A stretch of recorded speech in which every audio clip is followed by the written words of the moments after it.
started his last paragraph saying, finally, in a nutshell, what do we want? What do we want the church to do? We believe that this expression was a way to alert his audience that his speech was coming to an end, and his main point was about to be recapped. Another concept he used was that of repetition. Excuse me. He used this style to make a lasting impression of his audience. And for that matter, still in this reading work today, we won't ask for more cathedrals.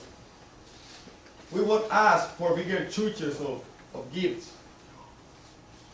We ask for its presence with us, as Christ among us. We ask the church to sacrifice with the people for social change, for justice, and for love of brothers. We won't ask for words, we ask for deeds. We won't ask for paternalism, we ask for servanthood. Thank you, Juan. The third concept was the use of the active voice. He used this in his reference to the church throughout his speech. By doing so, this reiterated unmistakably who he was referring to as the problem source. And last but not least, the most important communication concept was that of a call to action. This speech was a wake-up call to the Catholic Church. He let the powers to be know that they needed to be there for the farm worker community. For there was little to no support coming from the local churches in and around Delano at the time. The workers needed spiritual and emotional support, yet the church delivered sermons about the wickedness of their cause for unionizing, staging strikes, and protests. We would now like to share an excerpt with you. Therefore, I am calling for Mexican-American groups to stop ignoring the source of this power. It is not our right to appeal to the church to use its power effectively for the poor. It is our duty to do so. It should be natural as appealing to government, and that we do often enough. What? Thank you, Derek. In our final point, we will share with you why Mr. Chavez was chosen in our speech. We felt that Mr. Chavez was a man of dignity. He was a man with a mission. His nonviolent approach to protest was commendable.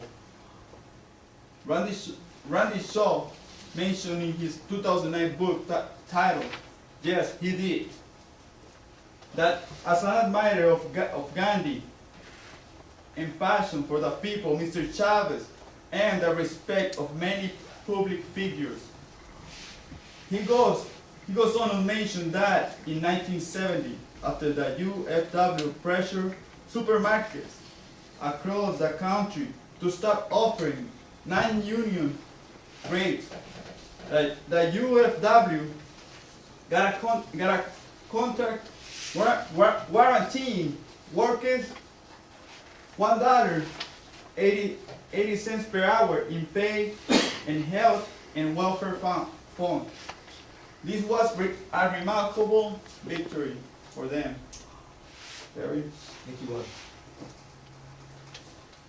Even after his passing in 1993, he posthumously was awarded the Presidential Medal of Freedom, the highest civilian honor in America.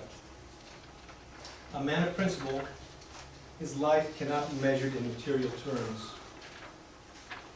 He never earned more than $6,000 in any given year and never owned a home. His motto of life, si se puede, it can be done, still rings loudly to this day. This information was obtained on www.cesarchavez.org. In conclusion, we would like to recap our presentation on this American icon. First, we learned about his early years along with the start of his campaign for fairness. We then analyzed a very important speech that he gave in 1968.